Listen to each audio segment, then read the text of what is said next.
오늘 우리에게 주시는 하나님의 말씀은 사무엘하 19장 16절에서 17절 말씀입니다. 사무엘하 19장 16절에서 17절 말씀입니다. 말씀 두 절이니까요, 함께 다 같이 읽도록 하겠습니다. 바후림에 있는 베냐민 사람 게라의 아들 시므이가 급히 유다 사람과 함께 다윗 왕을 맞으러 내려올 때에 베냐민 사람 1000명이 그와 함께하고 사울 집안의 종 시바도 그의 아들 15과 종 20명과 더불어 그와 함께하여 요단강을 밟고 건너 왕 앞으로 나아오니라. 아멘.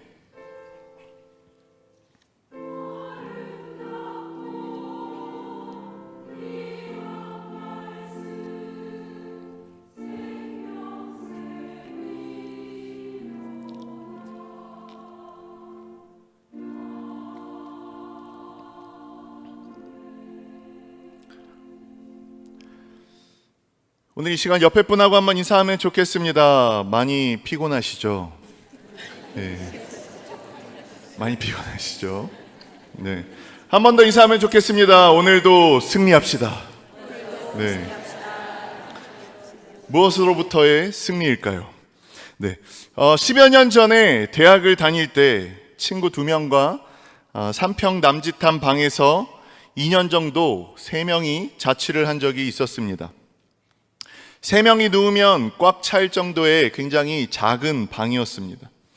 하루는 저녁을 먹고 있는데 한 명이 방구를 뀌었습니다. 남자들끼리 사니까 이 정도는 이해할 수 있었습니다. 하지만 문제는 너무나 작은 방이었고 환기도 되지 않는다는 것이 문제였습니다.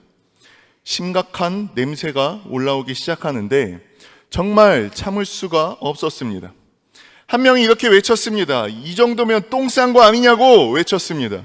저도 함께 비난했습니다. 이거 정말 너무 심하다고. 가서 이럴 거면 변을 좀 보고 오라고 비난했습니다.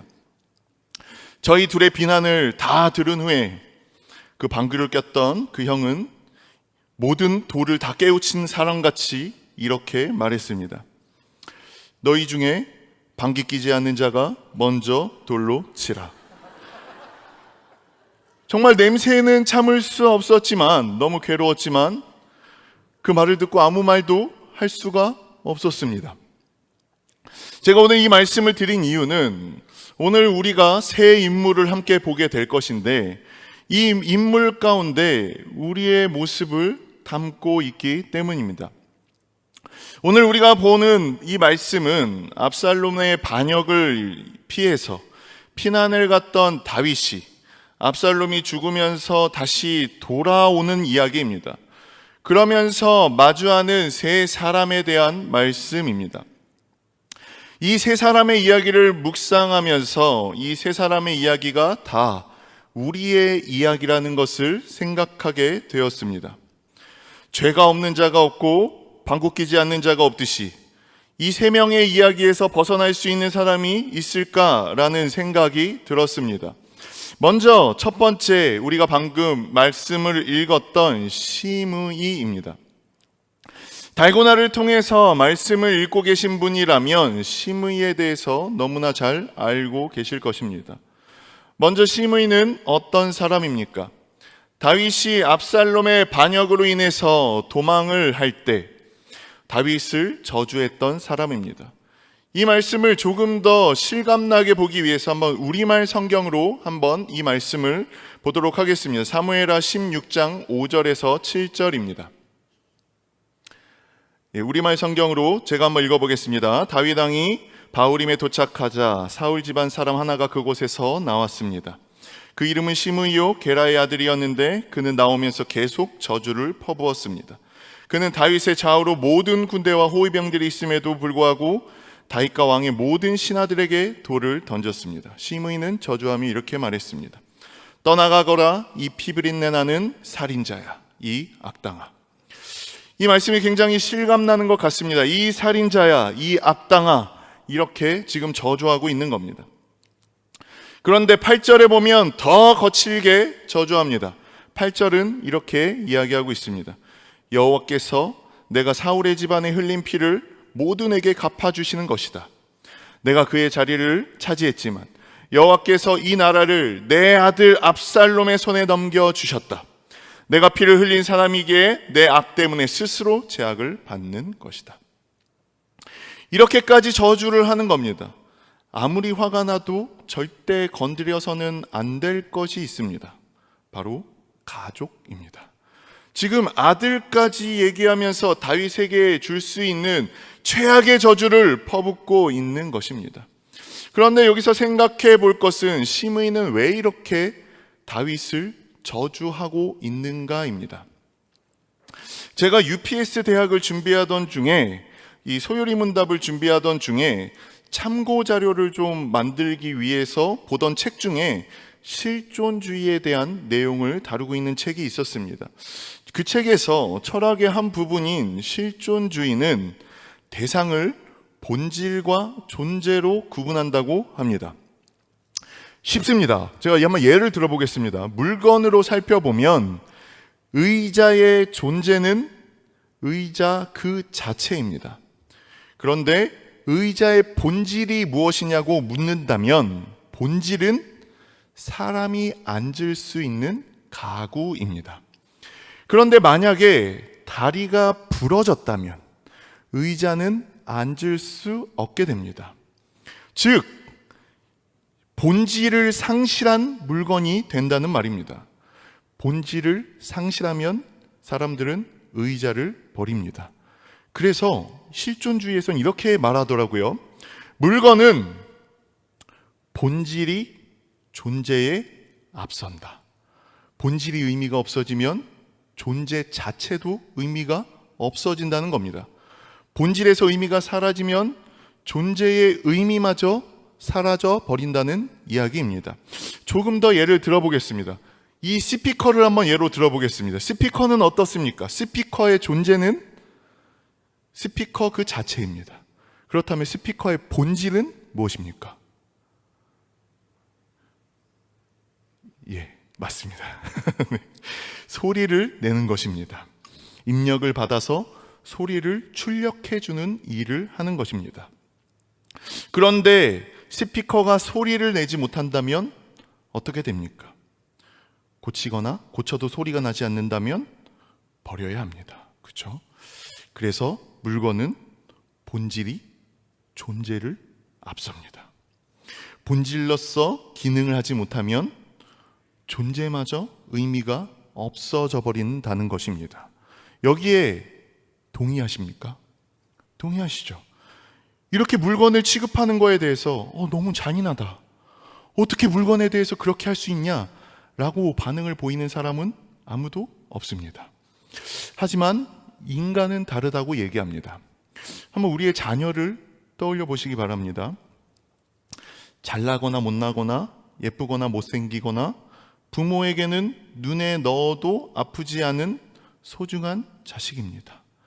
어떤 본질이 있어서가 아니라 존재 자체만으로도 정말 너무나 소중한 존재입니다. 부모는 자녀가 못생겼다고 못났다고 버리지 않습니다.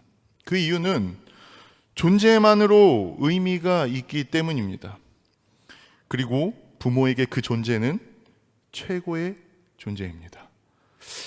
2008년 베이징 올림픽을 혹시 기억하십니까?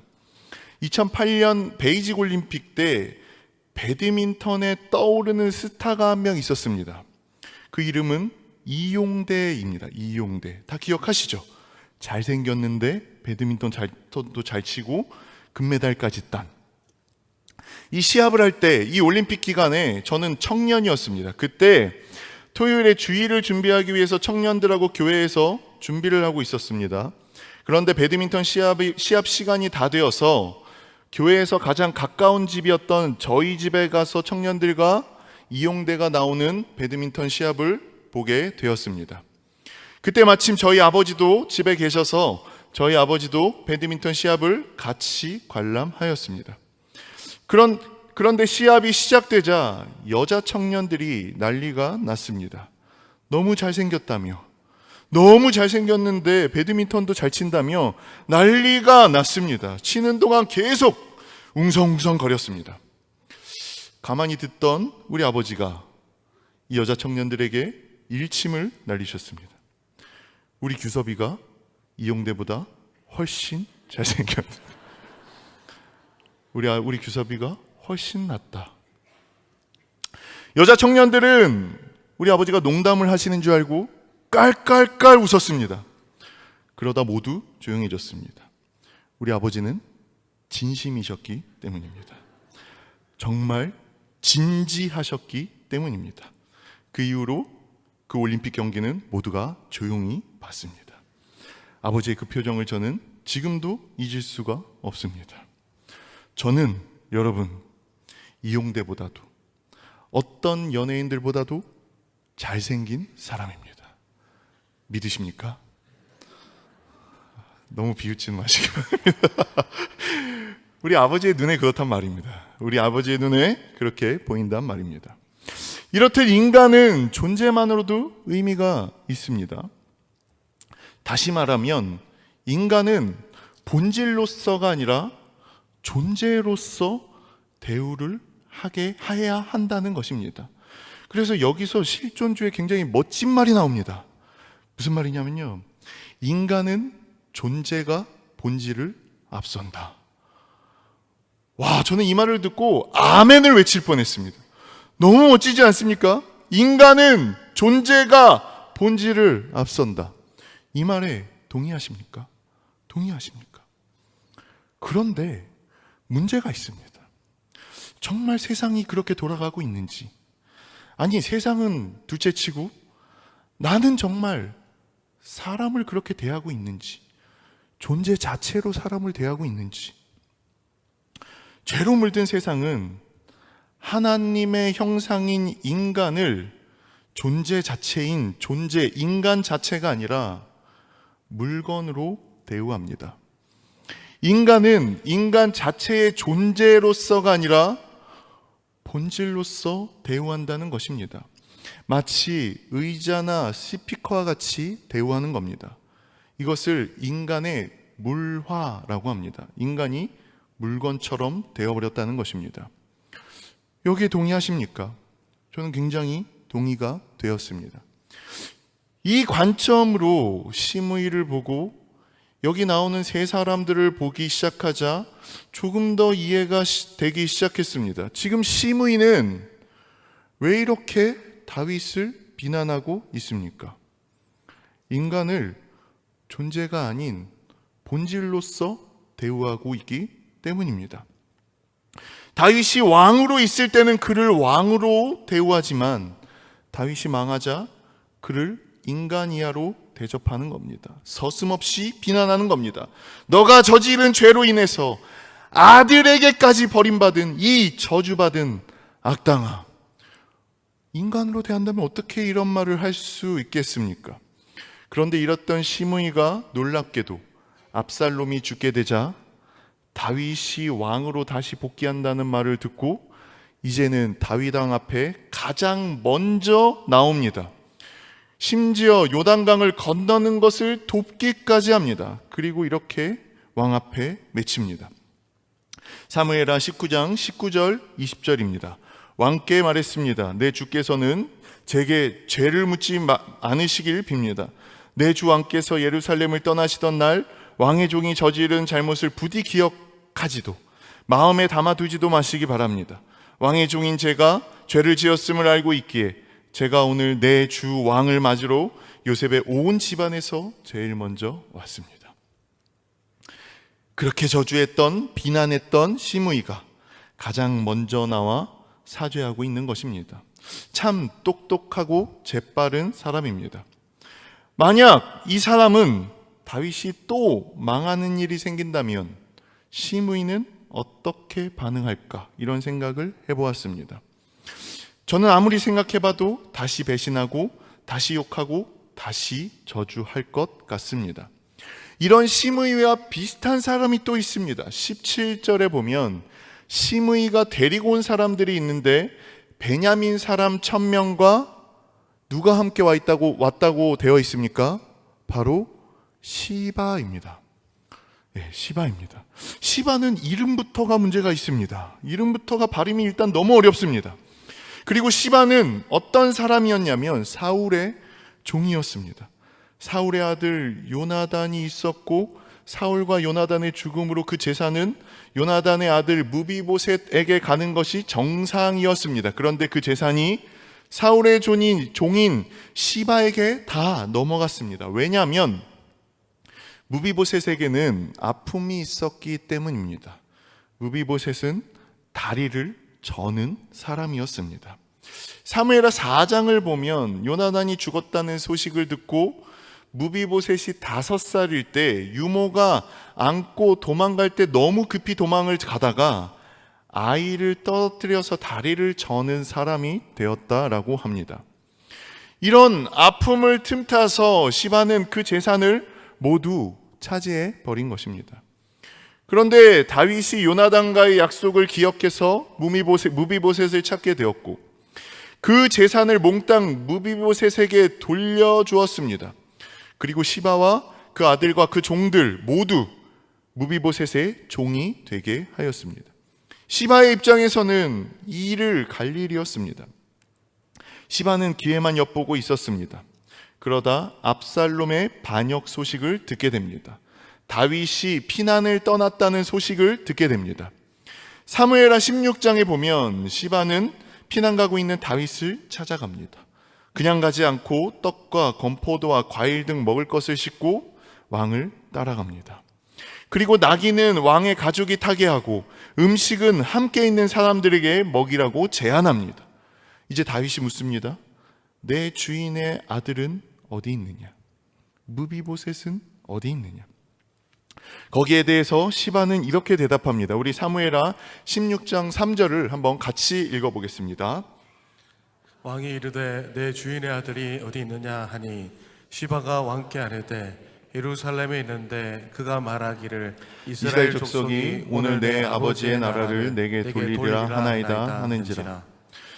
조금 더 쉬운 번역으로 보니까 자기 할아버지 곧 사울의 왕국을 자신에게 되돌려 줄 것으로 생각하고 있다라고 말했다, 이렇게 되어 있습니다. 무비보셋이 왕권을 노린다라고 모략한 것입니다.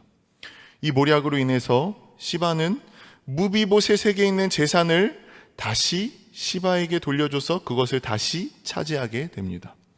시바는 자신의 이익을 위해서는 수단과 방법을 가리지 않는 인물이었습니다. 지금 시므이와 함께 서 있는 사람이 바로 이 시바입니다. 이 두 인물을 보면서 저는 사자성어가 하나 떠올랐습니다. 유유상종입니다. 참 끼리끼리 어울린다. 물론 같은 족속이긴 했지만 끼리끼리 어울린다라는 생각이 들었습니다. 이 두 사람의 공통된 특징은 무엇이었습니까? 사람을 존재가 아닌, 존재는 의미 없고 본질로만 평가했다는 것입니다. 그리고 이러한 사람들의 특징, 사람을 본질로만 평가하는 사람들의 특징은 남을 비판하기를 좋아한다는 것입니다. 이 두 사람 다 남을 비판하길 좋아했습니다. 남의 약점을 보고 그 약점을 비판하기를 좋아했습니다. 우리 예수님께서는 이 비판에 대해서 이렇게 말씀하십니다. 우리 마태복음 7장 1절에서 2절도 한번 함께 읽어보도록 하겠습니다. 비판을 받지 아니하려거든 비판하지 말라.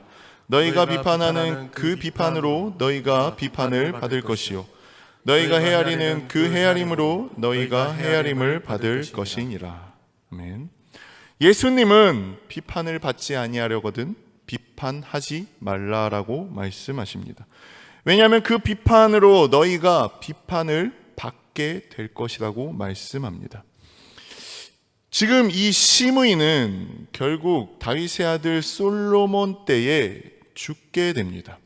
다윗의 유언에 의해서 죽게 됩니다. 그런데 그렇게 죽게 될 때 솔로몬은 이렇게 말합니다. 사무엘 열왕기상 2장 44절에 보면 왕이 또 시므이에게 이르되 내가 내 마음으로 아는 모든 악 곧 내 아버지에게 행한 바를 내가 스스로 아나니 여호와께서 내 악을 내 머리로 돌려 보내시리라.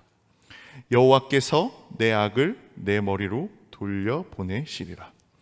그가 했던 그 비판이 그대로 비판으로 돌아오게 되었고 그 비판은 결국 죽음으로 돌아오게 되었습니다. 이러한 모습은 삶의 현장에서도 많이 보게 됩니다. 늘 비판하기를 좋아하는 사람들이 있습니다. 그런데 그 사람은 또한 비판을 많이 받는 것을 보게 됩니다. 예수님은 또 정반대로 마태복음 10장을 보면 제자들을 전도를 보내시면서 이렇게 말씀하십니다. 마태복음 10장 12절에서 13절입니다. 또 그 집에 들어가면서 평안하기를 빌라. 그 집이 이에 합당하면 너희 빈 평안이 거기에 임할 것이요 만일 합당하지 아니하면 그 평안이 너희에게 돌아올 것이니라. 평안을 빌어주고 그 평안이 합당하면 거기에 임할 것이고 합당하지 아니하면 그 평안이 너희에게 돌아올 것이라고 말씀합니다. 7장과 10장을 지금 좀 종합해서 보면 이런 겁니다. 콩 심은 데 콩 나고 팥 심은 데 팥 난다는 말씀입니다. 비판을 심었는데 축복이 임하고 축복을 심었는데 비판이 임하는 것이 아니라는 겁니다. 비판을 심었다면 비판이 날 것이고 축복을 심었다면 축복이 임할 것이라는 말입니다. 여러분은 비판하기를 좋아하는 사람이십니까? 아니면 축복하기를 좋아하시는 사람입니까? 사람들은 기억하셔야 됩니다. 사람들은 늘 축복해주는, 평안을 빌어주는 사람과 함께 하기를 좋아합니다. 저도 그렇습니다. 왜냐하면 그 이유는 축복을 빌어주며 늘 평안을 빌어주는 사람 곁에 가면 늘 그 사람을 통해 좋은 말을 들을 수 있기 때문입니다. 그래서 늘 그 사람 곁에 가고 싶어집니다.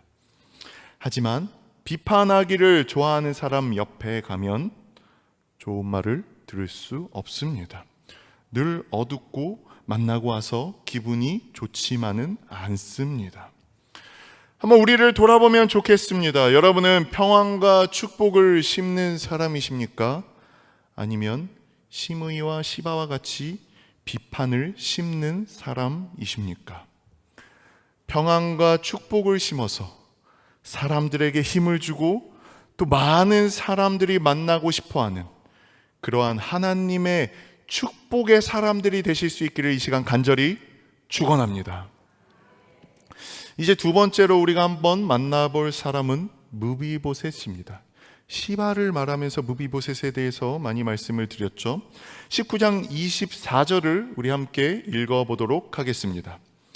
사울의 손자 무비보셋이 내려와 왕을 맞으니 그는 왕이 떠난 날부터 평안이 돌아오는 날까지 그의 발을 맵시내지 아니하며 그의 쇠염을 깎지 아니하며 옷을 빨지 아니하였더라. 무비보셋이 다윗 왕 앞에 두 번째로 나왔습니다. 무비보셋은 제가 앞에서 서두에서 말씀드렸던 것과 같이 아픔이 있는 사람이었습니다. 그 아픔으로 인해서 누구에게도 인정받지 못하는 사람이었습니다. 종에게도 모든 것을 빼앗기는 그런 힘이 없는 사람이었습니다. 이러한 무비보셋은 늘 스스로에게 자격이 없는 사람이라고 생각했습니다. 그래서 다윗 왕이 은혜를 베풀자 다윗에게 무비보셋은 이렇게 얘기합니다. 사무엘하 9장 8절입니다. 그가 절하여 이르되 이 종이 무엇이기에 왕께서 죽은 개 같은 나를 돌아보시나이까. 죽은 개 같은 나를. 그리고 오늘 다윗이 이제 다시 왕권을 회복하고 돌아올 때 무비보셋이 이제 마중을 나옵니다. 무비보셋의 모습은 형편이 없었습니다. 발도 씻지 않고 수염도 깎지 않고 옷도 빨지 않았습니다. 그가 스스로 할 수 없는 것이었을 수도 있고 아무도 그를 돕는 사람이 없었던 것일 수도 있습니다. 그에게 재산도 없어지고 힘이 없어지자 그 주변에 아무도 없었습니다. 종인 시바에게 모든 재산을 빼앗기고 그 주변엔 아무도 없었습니다. 그런 무비보셋에게 이제 다윗이 묻습니다. 왜 나와 함께 가지 않았냐? 무비보셋은 다리를 절기 때문에 느리더라도 나귀를 타고 따라가려고 했지만 종 시바가 나를 배신했고 그가 왕에게 나를 모함했다라고 고합니다. 자신은 왕에게 죽어도 마땅한 존재이지만 왕은 나에게 은혜를 베푸셨고 그것만으로 만족한다라고 말합니다. 다윗은 종 시바와 재산을 나누라고 말합니다. 거기에 무비보셋은 이렇게 말합니다. 우리 사무엘하 19장 30절도 같이 한번 읽어보겠습니다. 무비보셋이 왕께 아뢰되 내 주 왕께서 평안히 왕궁에 돌아오시게 되었으니 그로 그 전부를 차지하게 하옵소서 하니라. 이렇게 얘기하는 겁니다.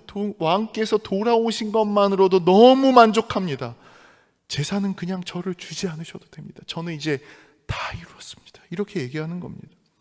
저는 이런 무비보셋의 모습을 보면서 이것이 바로 그리스도인의 모습이 아닌가라는 생각을 해보았습니다. 저에게 기독교인을 한마디로 정의해 보라고 묻는다면 저는 이렇게 말합니다. 자격 없는 사람. 기독교인을 한마디로 정의하면 자격 없는 사람입니다. 우리는 늘 자격이 없는 사람들입니다. 저는 오늘도 설교를 준비하면서 제가 과연 이렇게 설교할 자격이 있는 사람인가를 생각합니다. 성도님들이 와서 기도해달라고 하실 때 기도를 해드리면서 이런 생각이 듭니다. 내가 이렇게 기도를 해줄 자격이 있는 사람인가? 찬양 인도를 할 때도 마찬가지입니다. 내가 이렇게 찬양을 인도할 자격이 있는 사람인가? 아마 여러분도 마찬가지이실 것입니다. 만약에 교사로 섬기고 계시는데 혹시 이렇게 생각하고 계신 분 계십니까? 나는 교사로 사용받기에, 교사로 쓰임받기에 충분한 자격과 신앙과 성품과 외모를 가지고 있어. 역시 나는 훌륭한 교사야. 이렇게 생각하고 계신 분 계십니까? 혹시 우리 앞에 찬양대로 섬기시는 분 중에 이렇게 생각하고 계신 분 계십니까? 나의 목소리는 너무나 아름다워. 찬양대로 섬기기에 충분한 자격과 신앙과 인격과 외모를 가지고 있어. 나의 목소리와 외모는 여기서 가장 아름다워. 이렇게 생각하고 계신 분 계십니까? 만약 그렇게 생각하고 계신 분이 계시다면 대단히 높은 자존감을 진심으로 주님의 이름으로 축복합니다. 하지만 대부분은 그렇지 않을 겁니다. 대부분은 나는 자격이 없지만 은혜로 세워지고 있다고 생각하고 계실 것입니다. 무비보셋에게는 예루살렘에 거할 왕을 만날 자격도 아무것도 없었지만 아버지 요나단과의 언약으로 왕과 함께 식사의 자리를 누릴 수 있었습니다. 우리도 마찬가지 아닙니까?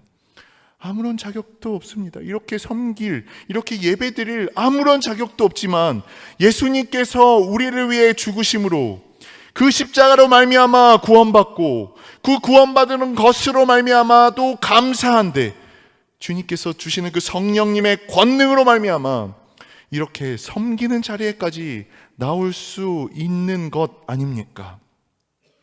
그래서 저는 아마도 천국에서 주님 앞에 설 때 우리의 모습이 다윗왕 앞에 선 무비보셋과 같지 않을까 생각을 해봅니다. 주님, 저는 주님을 만난 것으로도 영광스러운데 상급까지 안 주셔도 됩니다.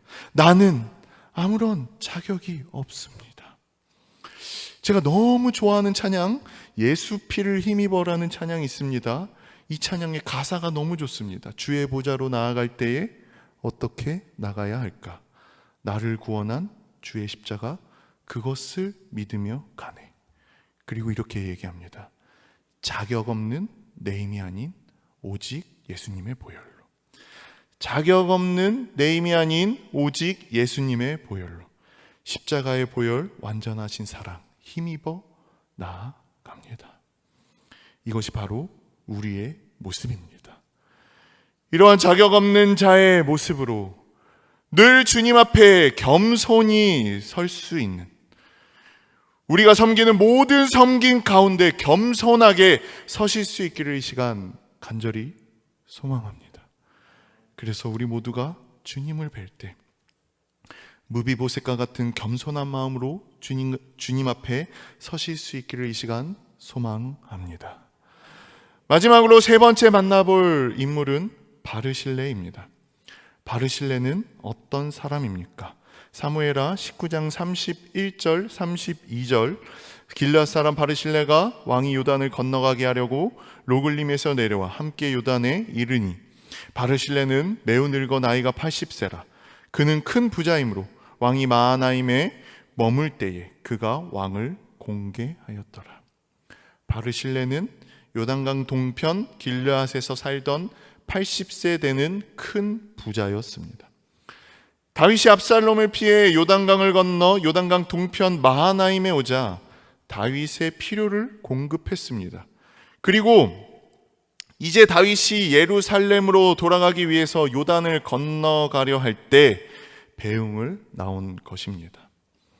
다윗은 바르실레에게 예루살렘으로 함께 가자라고 이야기합니다. 네가 내가 힘들 때 공개했으니 내가 너를 공개하겠다라고 말합니다. 가서 네가 원하는 것을 다 해주겠다고 말합니다. 하지만 바르실레는 거부합니다.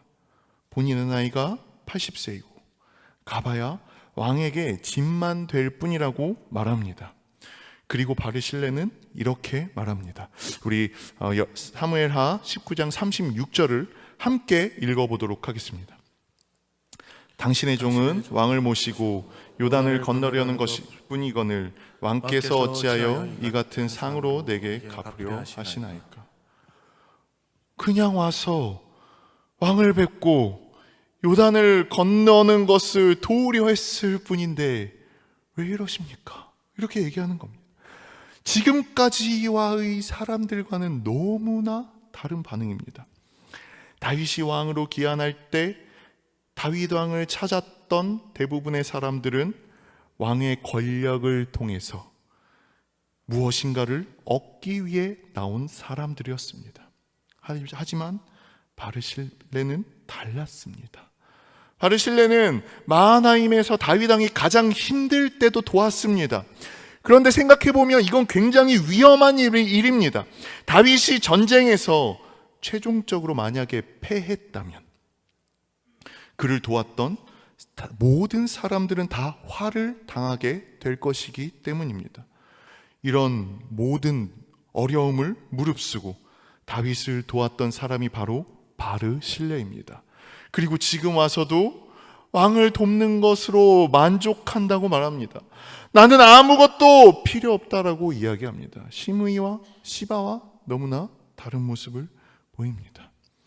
필요에 따라 비판도 하고 찾아와 도움을 구하는 사람들과는 많은 차이가 있습니다.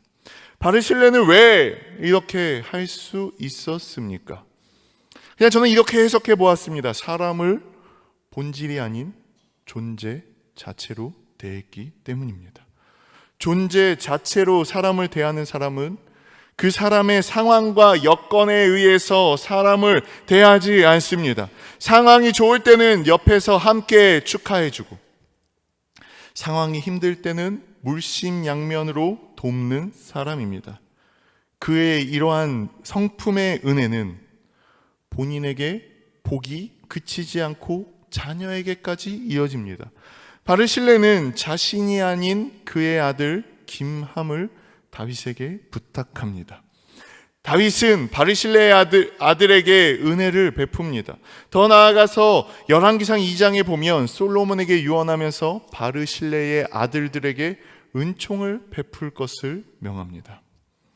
다른 사람을 위해서 축복해주는 축복의 사람, 선한 의도로 사람을 대하는 사람, 하나님의 뜻대로 살려고 하는 그 사람에게 그 자녀에게까지 복이 임하는 모습을 볼 수 있습니다. 나는 어떤 사람입니까? 시므이와 같이 비판하며 나의 이익만을 위해서 사람을 존재가 아닌 본질로만 평가하며 사는 사람입니까? 아니면 바르실레와 같이 사람을 본질로 판단하지 않고 묵묵히 평안을 빌어주며 복을 빌어주는 사람입니까?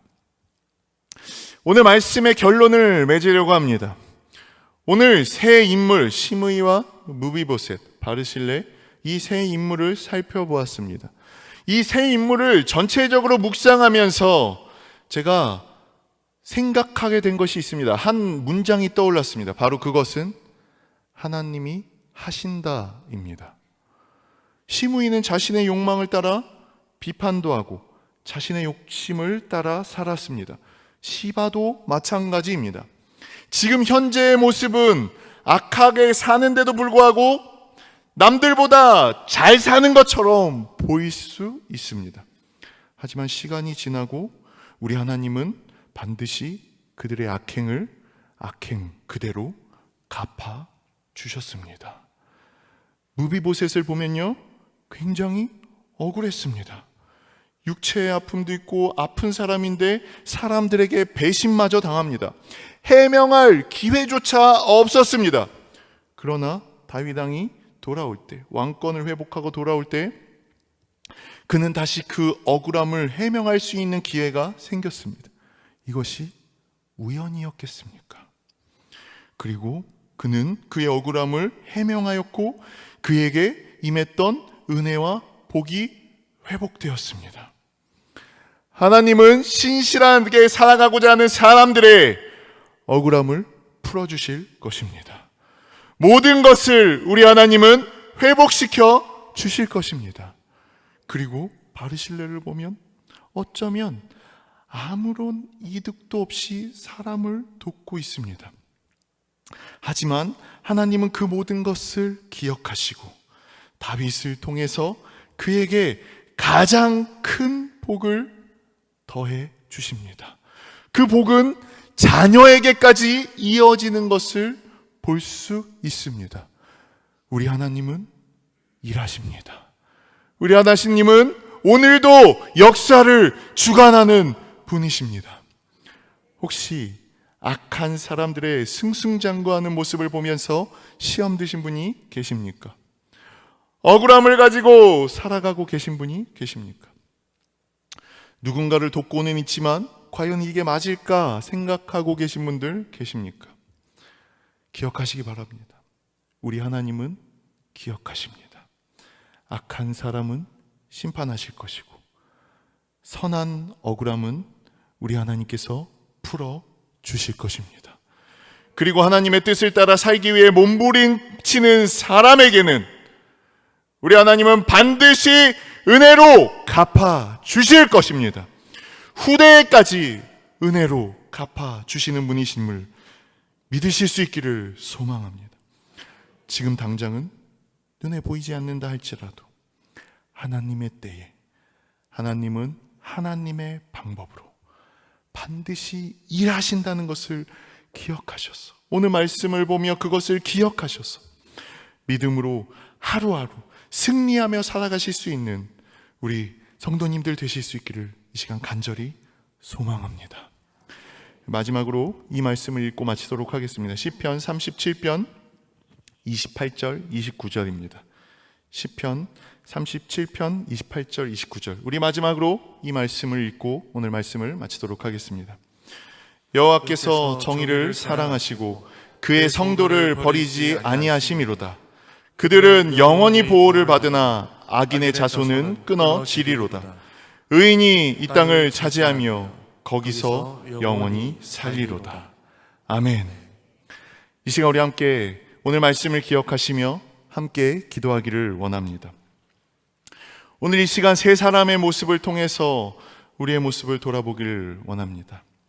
나는 비판하기를 좋아하며 사람을 볼 때 그 사람의 존재 자체가 아닌 본질로서 마치 물건과 같이 사람을 바라보고 있진 않은지 돌아보길 원합니다.